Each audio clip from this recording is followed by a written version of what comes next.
And again, I applaud all of you that have served in the military for us, put your lives on the lines.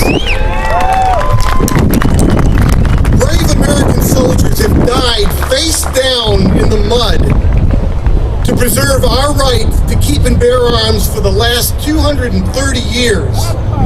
And it's up to you and me to make sure that those lives were not given in vain. To think of a soldier, a young man who maybe has never even had a chance to find the first love of his life in some desolate swamp in Vietnam or somewhere else, dying some horrible death so that we can stand here today. And to think that the rest of us, all we have to do is in our little air-conditioned homes is write a letter every now and then, or send an email, or get off their rear ends and come somewhere like this. How big of a sacrifice is that? Would you rather be lying, bleeding in a ditch somewhere in some foreign hellhole? Or would you rather be here fighting the other half of that war? Because there's two pieces to it. And our role is very important. And what really gets me, what tugs at my heartstrings, is the emails I get from soldiers who thank me for what I'm doing. It's like I write it back, are you kidding me? What I'm doing? I'm sitting in an air-conditioned room, where are you sitting? But they're fighting a battle on both fronts. They're sending emails from Iraq and Afghanistan to senators and delegates here to affect bills. They're busy fighting at the same time. How do you top that? I don't think you can.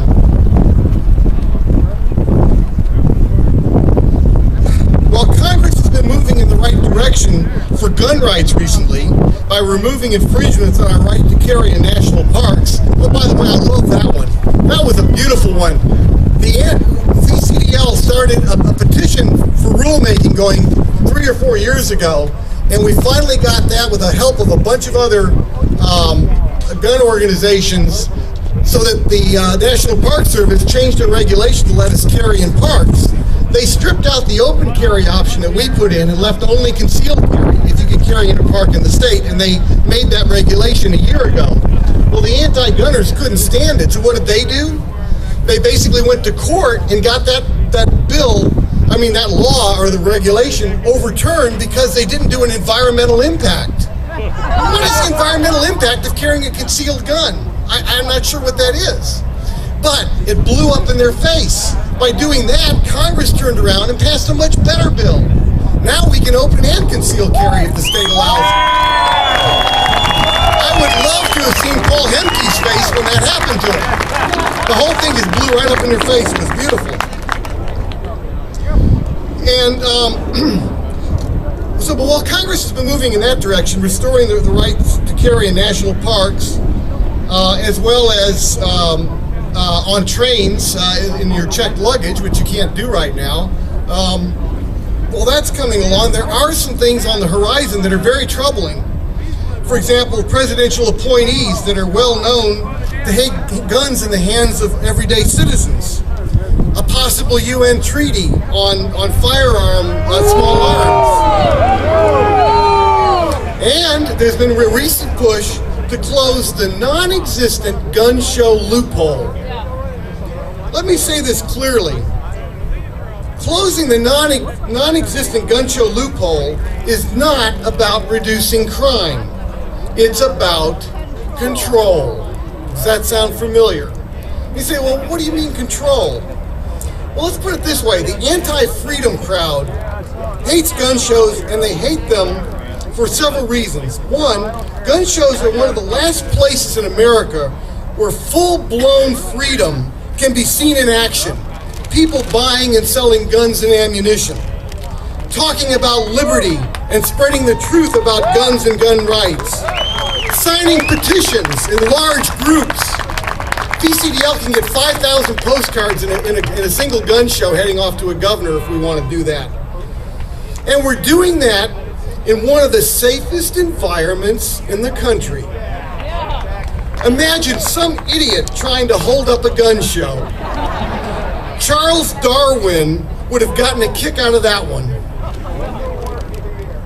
It's actually funny, a little anecdote. Dennis O'Connor, who's my best friend and also on the board for VCDL, we were at a gun show and he decided to buy a gun, so we're surrounded by, 1,000 people, or actually that gun show had probably several thousand that we didn't know, had no idea who a lot of these people were. And so there we are, they all have guns, and Dennis whips out his wallet and whips out, $600 in cash. And suddenly he looks at me and he says, where else in the world, with all these people all around me, would I take out $600 in cash and not think twice about it? And not worry that I was going to be robbed or anything? That's a gun show.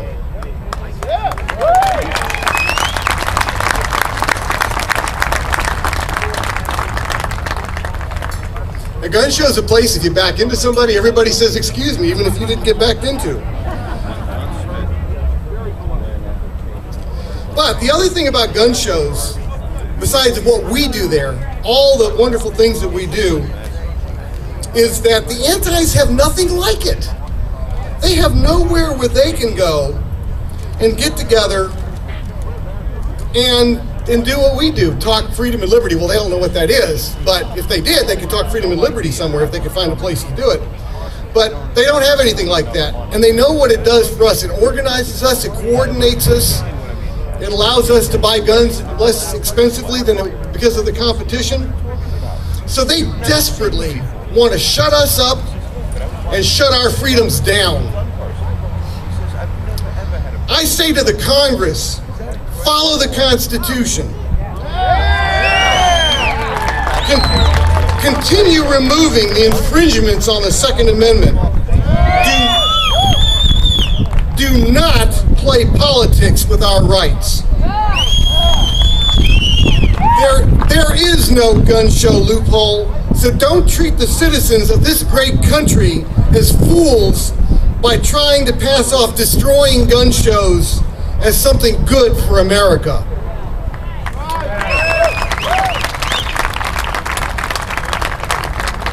As I look out over all of you out there, I'm reminded that when this country was formed, only about 1/3 of the people were ready to fight for our liberation from England. The other 2/3 of the people were dead weight. Today there are 80 million gun owners. Virginia has 250,000 permit holders, which, by the way, the Brady Bunch was touting that they got 16,000 signatures on some petition for the Starbucks chain saying they should ban guns. 16,000? We have 250,000 permit holders in Virginia alone.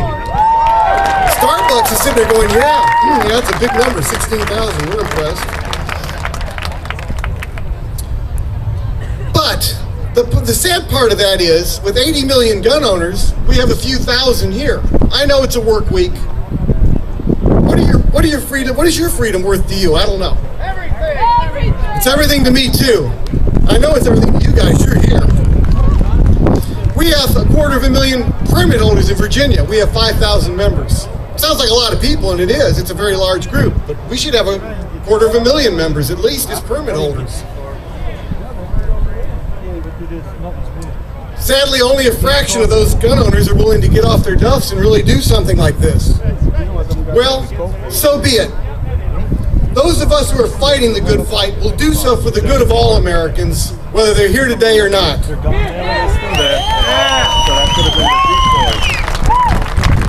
We will do so in spite of the dead weight and in spite of those who foolishly support gun control.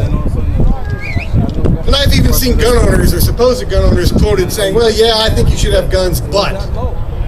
Well, the but gun owners I don't have much interest in. Whenever you hear that part, the but coming, you know the rest of it isn't going to be good. Let me sum up with this. You found the time to be here, and you are what makes America great. And I'm privileged and proud to stand amongst all of you. Thank you.